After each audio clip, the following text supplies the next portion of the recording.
Welcome to the Grow As We Go podcast. I'm Sam, breathwork and embodiment coach, muse, and self-growth junkie. And I'm Anthony, your co-host, transformational men's coach, and general question asker. Here we create space for natural, vulnerable, and deeply connecting conversations on life as it happens, wisdom that I've picked up along the way, and tools to truly enjoy this beautiful life you've been given.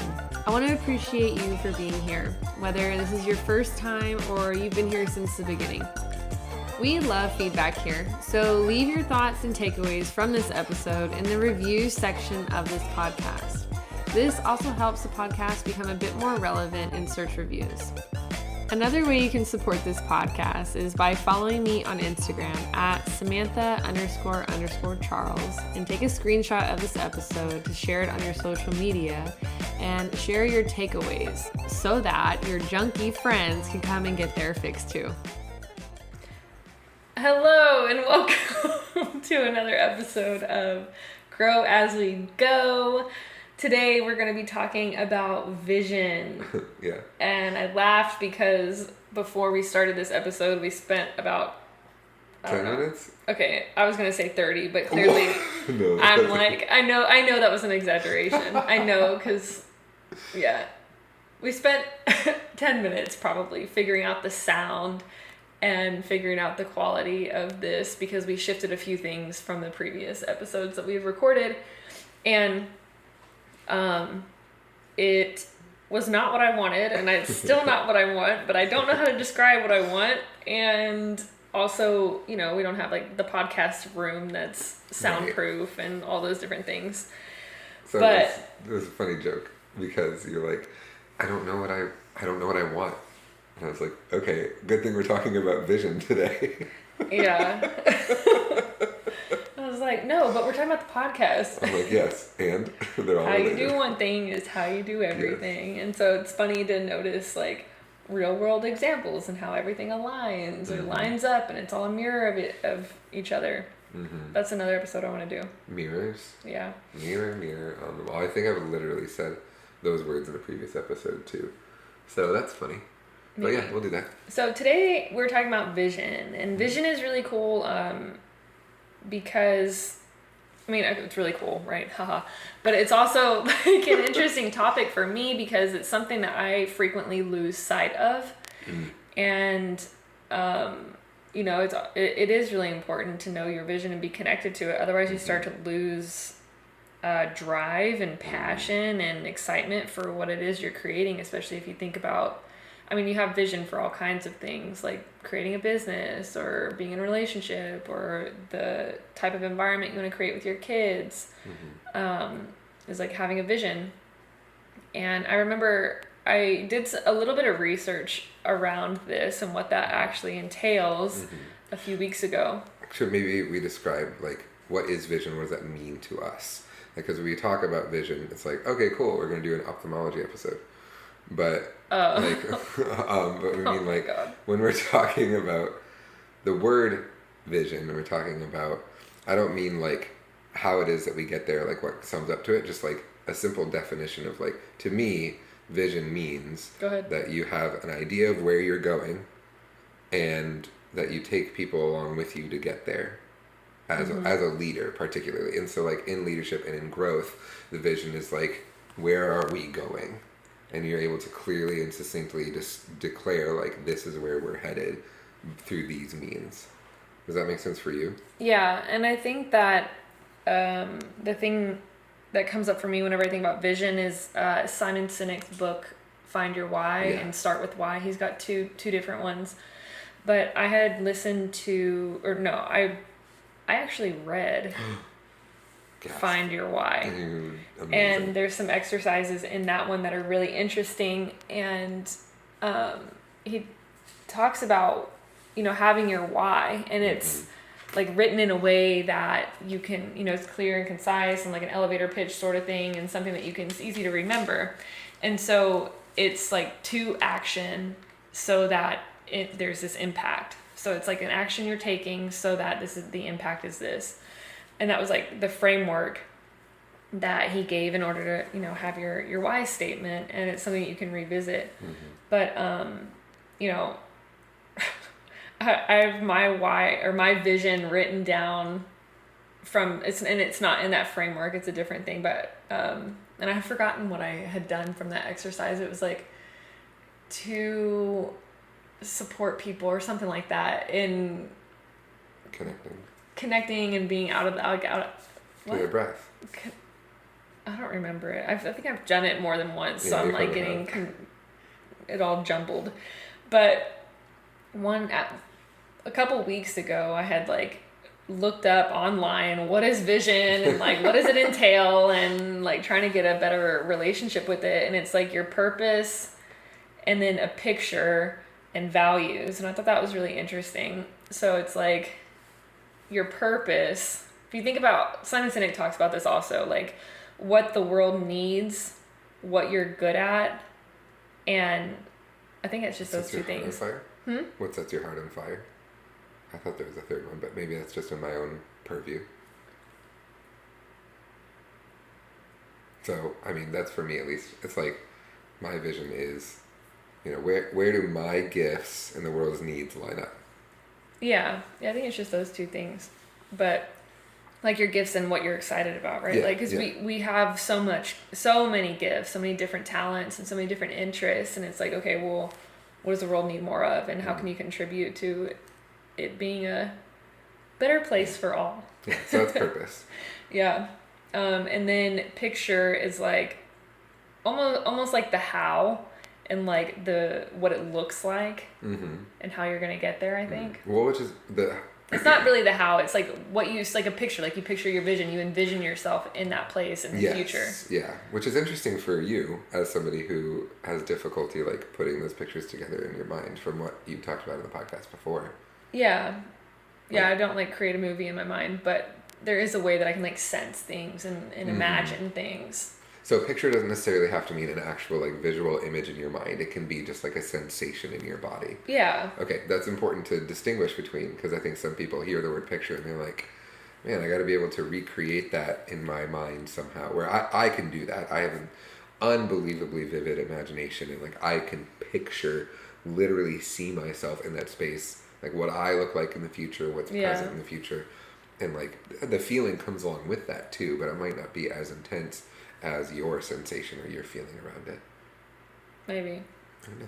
Who knows? We'll explore that. So perfect. To walk a day in a man's shoes. And then there's values. So, you can figure that out on your own. What? We've talked about values. I know. That's why I said that kind of jokingly. Oh, that's fine. Like, I looked up a list of values. There's so many different values. There's so many values. There are so many. I taught a class where it was called teen leadership, and so the whole experience was to go through like lists of values and see like where these kids are, and there were like 70 of them or something. And I was like, that's a lot of value. And then I thought, oh wait, well, truth is, it's really important to go through and kind of list your top 5, top 6. And so mine were like fun and connection and compassion and justice and things like that. And I talk about values everywhere. Values in pretty much every relationship, values in my classroom, values in why I do what I do with men and men's transformational work. Like my values are all around connection and inclusion. Those are really important to me. Can everybody be involved? So everybody's got values, but these values were like instilled in you at first. And unless you've done the deliberative work to make them conscious, then those values are often subconscious. Yeah. Well, it's interesting too, like as you're talking, I was thinking about that show You that we were watching the other night. We just watched the first episode. I mean, I think they're on like season 4 now, so it's kind of an outdated reference, I feel like. Whatever, it's fine. But probably enough of y'all have watched that or heard of it like a few years ago whenever it first came out. I felt like it was like a really raving show. Everyone was watching it. But we were talking about his twisted logic. His twisted logic, and it's like his values that he had about like protecting Protecting that which is delicate. Everything that's delicate needs to be protected. Yeah, and the way that he saw it, it's like it was ingrained in him, like through different abuse that happened. But it's interesting to think about that. And then also earlier our conversation around like interpretations, just values and interpretation. And it's just so fascinating to me, the variety of the human experience. Like even talking about you being a more visual person and me being more, I guess, sensory. And it's really, the variety of the human experience fascinates me. You get really giddy about that. Like, I love watching you like light up and you're like, oh, these are all these different experiences that people are having. And I'm like, yeah, it happens a lot. Like, why is this surprising all the time? You? But the wonder is a beautiful thing. Yeah. And so it is really wonderful. Well, I just think about like, I did LSD one time, and we were at the Renaissance Festival, which is an interesting place to do such a thing. And I remember sitting there and like having this experience in my mind, and then coming to a realization that, holy shit, like every single person here is having this internal dialogue.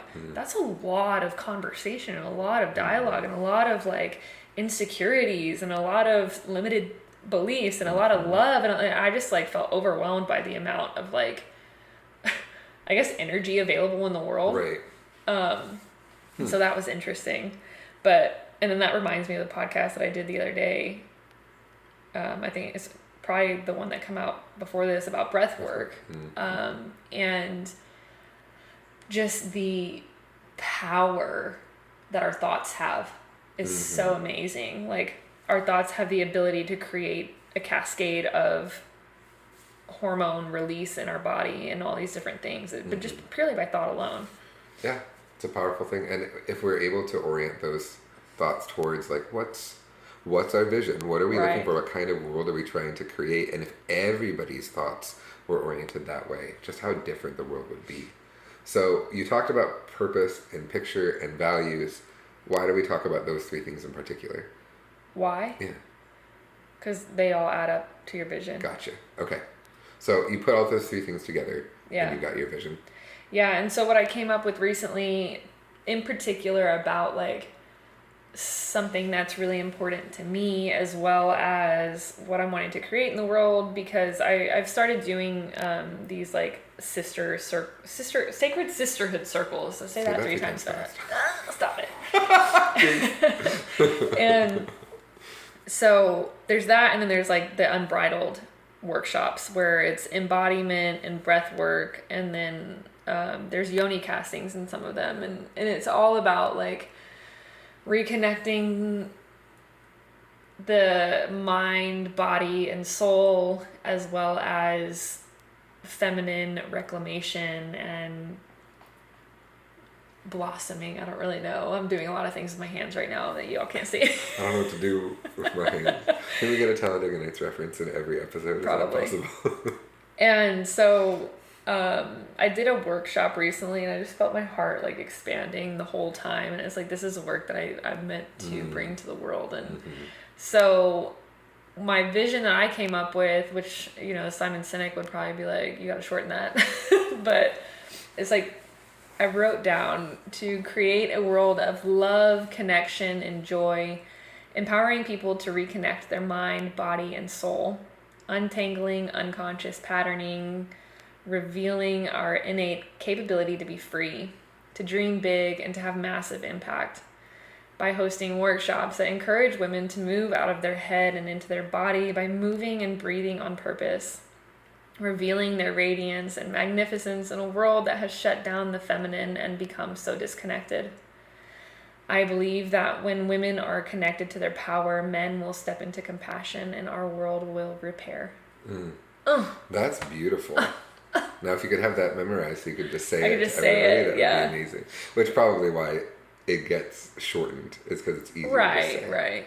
So, because I have one too, but it's not as full of an expression as yours is. Yeah. So you've got this beautiful thing that is that all, the purpose, the picture, and the values?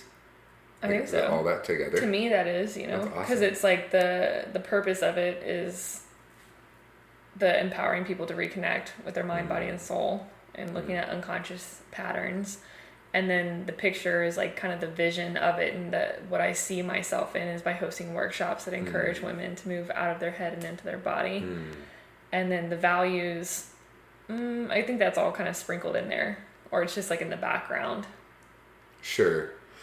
Well, like we said, values can be a lot of unconscious work. Like, it's not unconscious work necessarily, but like you just said, background. And like we put our values into everything, whether we want to or not. Yeah. But it's a matter of being able to call those values to the forefront and say, these actually are my values, and they're worked into everything. Like for me, the world that I was raised in, one of the values that underlie everything is love. And so love is a consistent value, and that word can mean a lot of different things for people. But for me, I understood it as, love the Lord your God, and then love your neighbor, and so as yourself. And so you've got self, you've got neighbor, and you've got other, right? The whatever it is that's outside of us. And so, if God is present in nature for me, right, that means that I get to love this world and this earth we've been placed on. That also means love your neighbor means love the people, even when you don't want to. Yeah. And then for me, love myself, because I can't love my neighbor if I don't love myself. So there's this threefold value that's baked in. And that's been baked in since I could walk and talk and breathe.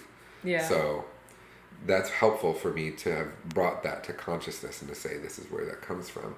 But not everybody has those beliefs or those values brought to their mindset. They just kind of do things. Right. It's like unconscious. Yeah. Yeah.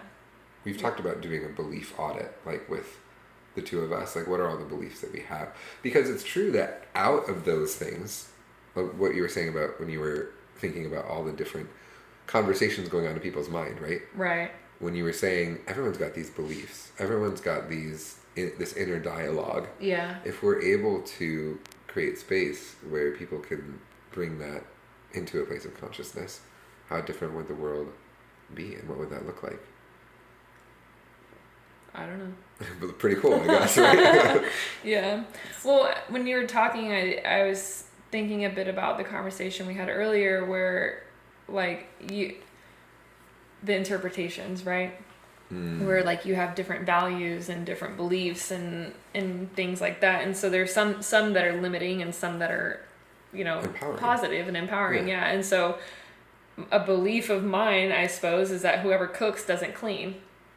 And like that's a very like ingrained thing in me. And you had made breakfast and then you were cleaning, and so I went up and I scooted you out of the way and took over the cleaning.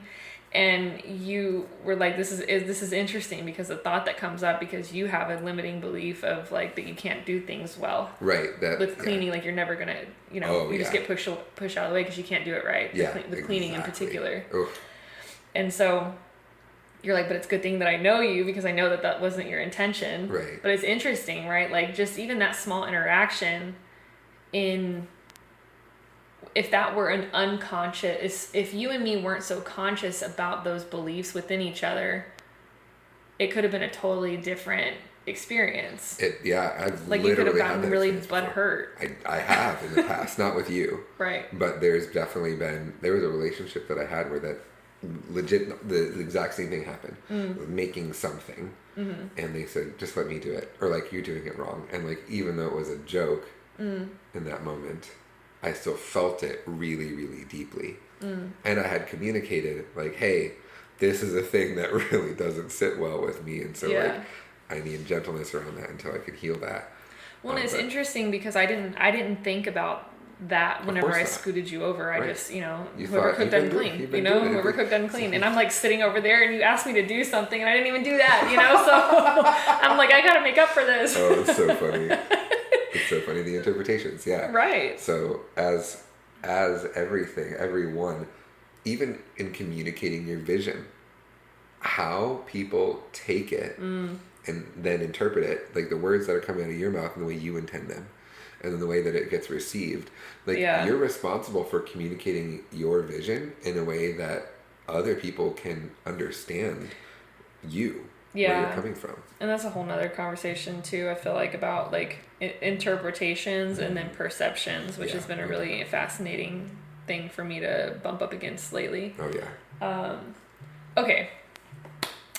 So I feel like we're getting a little. But no, we're okay. So back to vision. Rein it back in, Samantha. Hey, you're the waves and the flow. All right, here we go. I feel like another thing too about vision that has been, it's been in the forefront for me, particularly through the experience of ALA. Like I've started staffing, and you're going through it right now, and vision is something that's talked about frequently, but I think what I'm noticing come up within the whole group and then also within me is a noticing that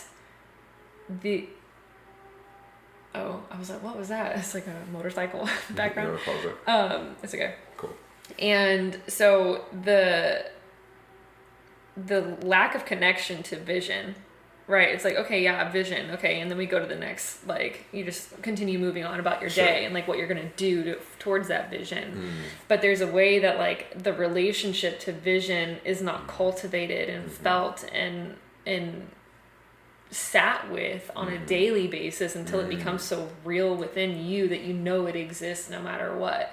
Yeah. And I think that like the words that you use for your vision, like the long thing that I have or the shorter thing that you have or whatever it is, I don't think it's as important as it is having a relationship with your vision on a deep level so that it evokes a shift in your ways of being and like in your chemical makeup. It inspires you and it lights you up to the point that everything that you do is towards that vision because it's your North Star and it's constantly guiding every decision and having that relationship. And that's something that I'll admit I have not cultivated. Sure. And even after creating, that vision statement that I made, I love hearing it and it really excites me and I forget about it all the time. Yeah.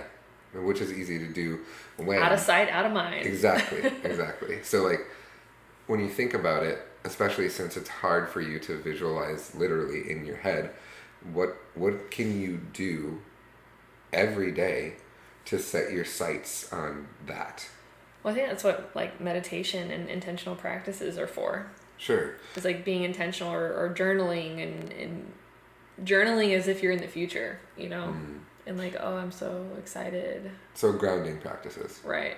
Well, that's another word that I had a revelation of what grounding is. Like I was thinking grounding is like, going and sitting in the earth, kind of like being grounded. And to me, feeling grounded is an internal state of like calmness.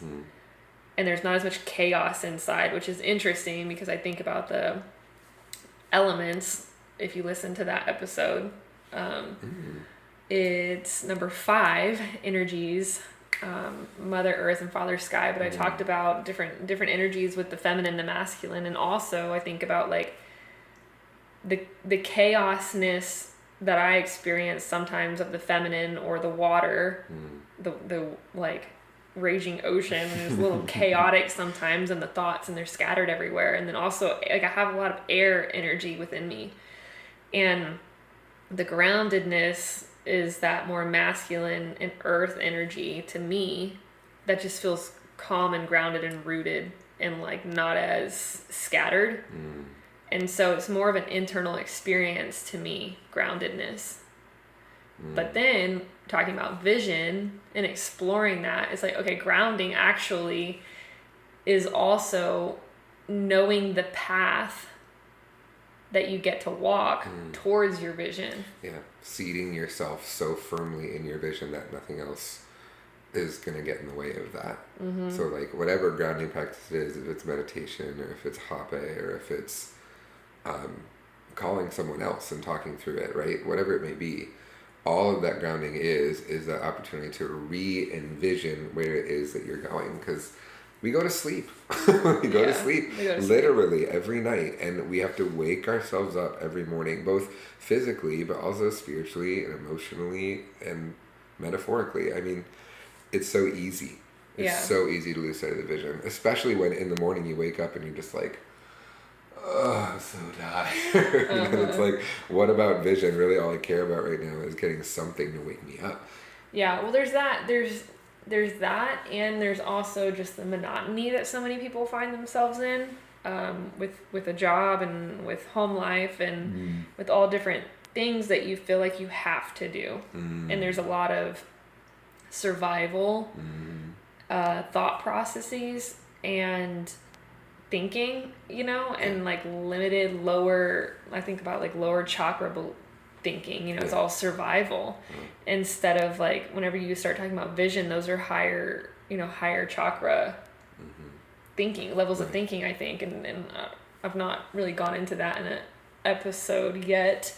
So if that doesn't make sense, well, okay, so we can make a different reference. But I think about like the first three chakras, your root, your sacral, and your solar plexus are, you can look them up if you're not familiar and are curious, but they're very much survival instincts. And so, there's reproduction and feeling safe and having shelter and your needs met and having food and having community and having connection and love and those basic, core survival needs. And then as you move up into the heart, the throat, and the third eye, or the crown, the third eye, those different chakras, those are more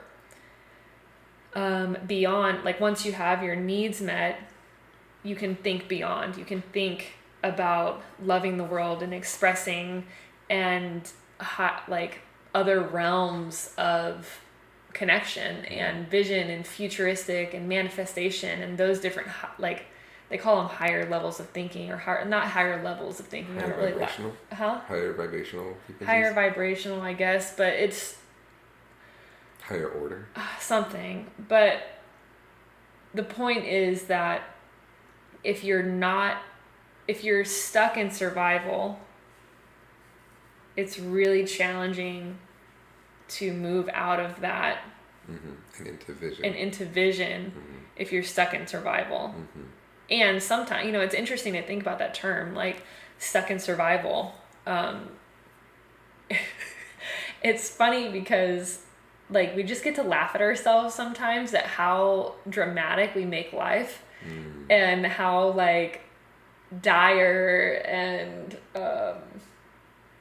survival, the level of survival thinking, I think that's present in society, and including myself at times. It's very like victim and limited and scarcity, and all of those are survival levels of thinking. And so when we're in that space, of course you lose touch with your vision. And I think that that's just really, really prevalent. And but I think it's funny because we, like, if you pause and take a look around at your life and look around at the world, we're not in that place anymore. Not always, no. I mean, some people very much are. Like, let's make space for that. Right. Like, you very much are not. Right. But... And I feel like there's a way... I mean, yes, of course, there are unfortunately parts of the world and parts of this society and this culture where it's like, yeah, it is survival. And basic needs are not met. People do go hungry. I understand that. No shelter. Don't have shelter. All those things. Don't have community and love. And... I imagine most people that are listening to this podcast are not in that. Probably. Yeah, you're right. And so it's just interesting to like look at your surroundings, look at your life through a lens of appreciation and gratitude instead of scarcity and other survival. Right. Instinct. Well, I have a curious question for you then, a hard question for you. Okay. So you have said that you felt like your vision doesn't necessarily stick with you all the time, and that you out of sight, out of mind. Is there a space in you that's still stuck in survival? 100%. Okay.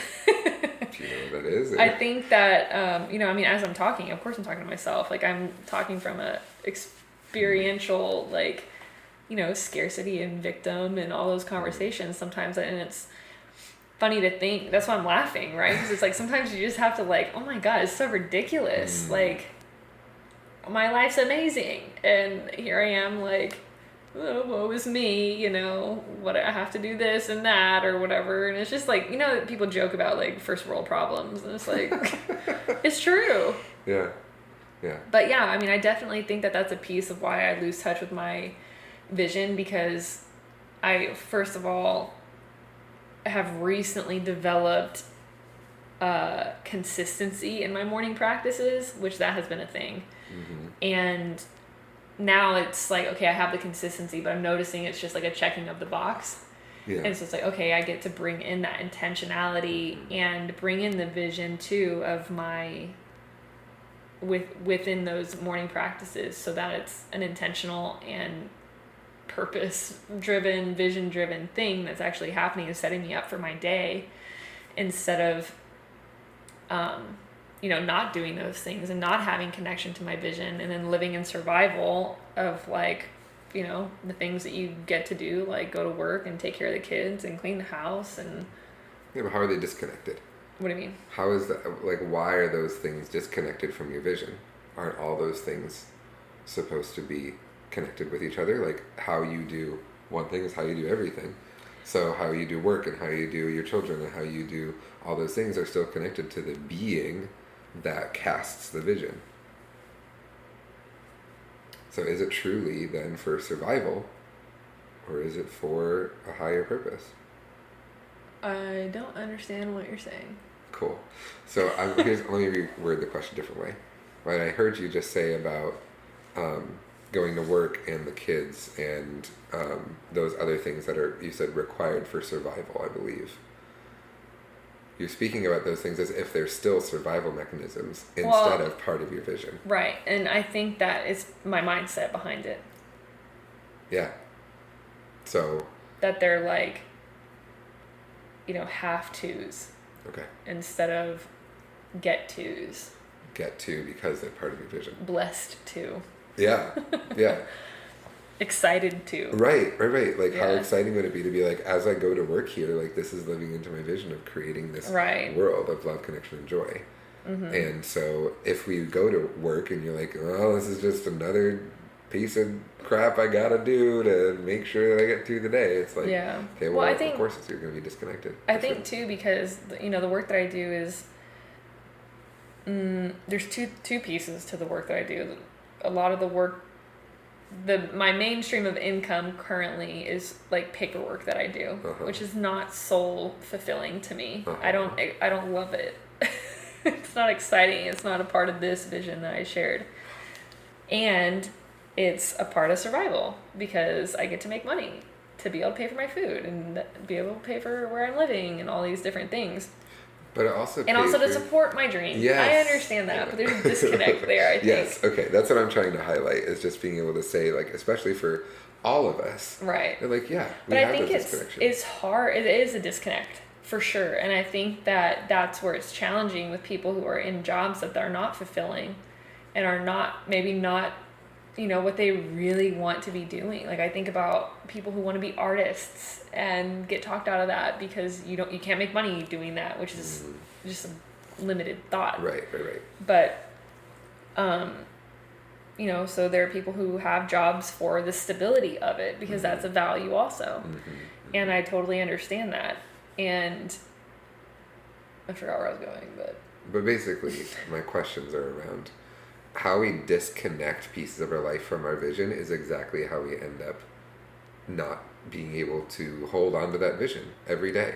You talk about how in the morning you wake up and you do your practices. I'm going to ask a question because I know your practices, but will you share what your practices are, that you do some of them in the morning when you wake up and you have this consistency that you're doing?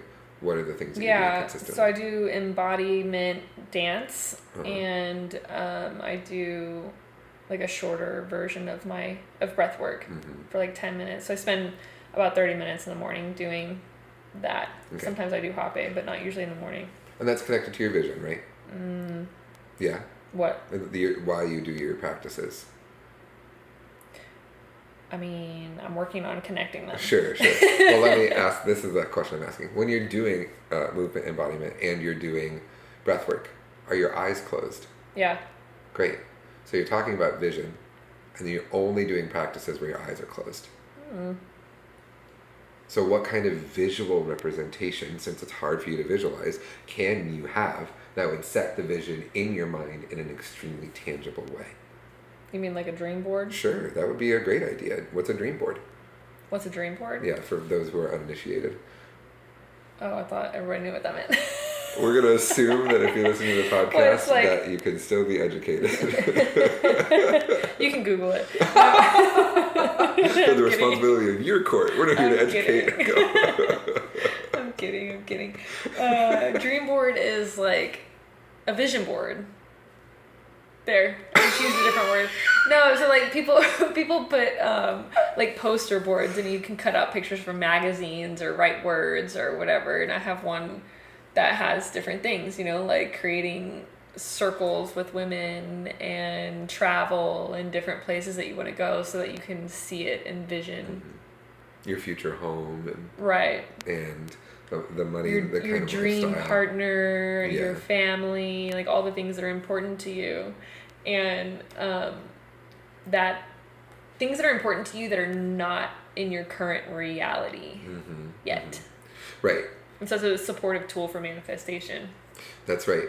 Because if you're able to set your eyes on something every day that says, that is what I'm going towards, then when you're thinking about, okay, I'm going to work, you can remember, oh yeah, I'm doing this to create space for my vision. And truly, if it's not in alignment with you, and if it's not in alignment with your vision, what do you get to do about that? Say no. Yeah. Boundaries. Yeah. And that's hard. I think that, It can be easy. I mean, it can be easy. When you're learning, it might be a little challenging. But, I think that it's really interesting to think about the ways in which vision can be supportive to your life, and look at areas and look at your vision. Like, do you have a vision? Yeah. Do you? I mean, my vision, right, is to connect people to their stories so that together we can build a present and future worth living in. Bam. So I'm curious to hear, like, if you all have, you all being listeners, have a vision yourself, or have even thought about vision and what that looks like. Like, I know we all have, like, a dream life, or like things that we would like to have in the future, but I feel like there's a difference between like wishful thinking, hoping, projecting it into the future, and like almost, I have done this in the past as well, and like I know people who have as well, where it's like projecting something so far in the future, and it's also, probably like the thinking is, it's probably not going to happen though, but that would be nice. Wow, can't believe how many people say that. Yeah. Well, and so if you don't, whatever it may be, contact us about that. Like, I don't know about you, Sam. I love helping evoke people's visions from them. Like, someone called me an evocator, or an evocation specialist, right? Like, I can just add to my fancy list of titles. And nobody knows what it means, but I think it sounds cool. But the idea of, like, if you have a vision but you don't know how to word it, you don't know how to say it, you don't know how to see it, like, I ask the right questions, or helpful questions, because there's no right or wrong questions, they're just effective and ineffective.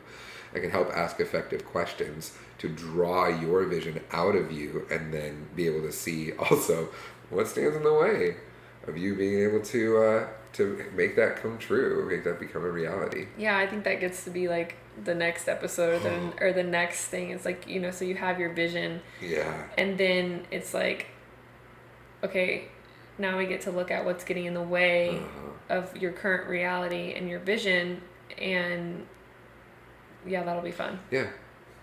So good. That's what we get to do, and that's what we are powerfully inspired to do, because we get to do that with everyone that we talk to. So, any last thoughts as we're wrapping up?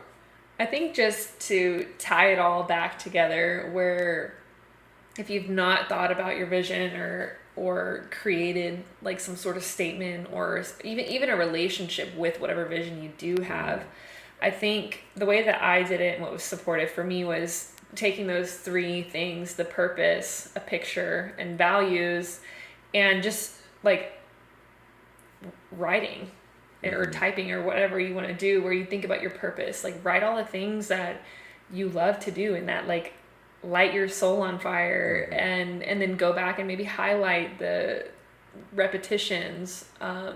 There's a lot of different ways that you can go through and do it, but it's, some people have maybe a deeper connection on what they feel like their purpose is, and some people are still trying to figure it out, and some people believe that we don't even have a purpose, and so that's great too. But I think that I personally believe that we're all here for a reason, and maybe there's not a specific purpose that you have connected with yet, but I believe it's in there.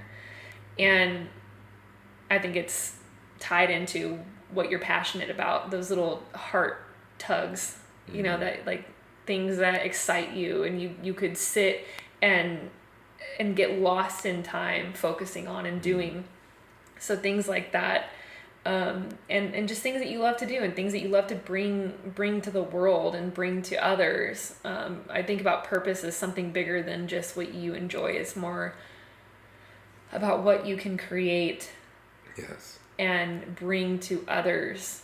Yes. Because purpose is including others. It's not, just what you do. It's not just what you do for you in a selfish thing. It's we're very much communal creatures, and so we think about the greater good. Mm-hmm. And so just journaling about that, and then the picture is how you can envision it, and developing a relationship with what that looks like. What your dream life looks like, and where are you living? Who's there? What does the house look like? I did a really, really cool meditation around that, going and talking to your future self. And it was really, really interesting. Mm-hmm. And then values, and you can look up online a list of values and figure out which ones are important to you and that you have found important to you throughout your whole life. And, or maybe values that you want to shift into and start creating more of in the future, right? So taking those three things and spending some time on it and cultivating a relationship. Like I said, I don't think that the word usage in your vision statement, sounds so official, is as important as it is having a relationship with your vision and what you want, so that it evokes a shift in you, and like a visceral, you can feel it. There's emotion and action. Yeah, emotion drives action. Yeah. So perfect. Thank you, Sam. I feel like I talked a lot on this one. Good. You're supposed to. It's your podcast. Oh yeah. Thanks for being here. You're welcome to show up when you ask me to. Alrighty, that's all I've got for vision. And do you have anything you want to add? Perfect. I'm complete. Okay. And yeah, if you have takeaways from this episode, what you learned, if you decided to do the practice and spend time on your vision, I'd love to hear what you came up with. It's really exciting to me, actually, to hear those things. So it's not a bother. If you have a story like that, please share. Please share. And if you want help, I'd love to support in that way. So I can offer that support for sure. Yeah, you can connect with us on Instagram. All that information's in the show notes. Mm-hmm. And I really want to emphasize sharing your takeaways and letting me know, because I'm just so curious. I see people listening and I don't know. She's a self-growth junkie, not just for her own self-growth, but also for yours. Yeah, I want to hear what breakthroughs or what you learned. What you took away. I love hearing that stuff. So thank you for joining, and we'll catch you next time. If you found parts of this podcast interesting, useful, or at the very least entertaining, I hope that you'll share your takeaways and tag me on social media, or leave a review. We appreciate you, and we'll see you next time.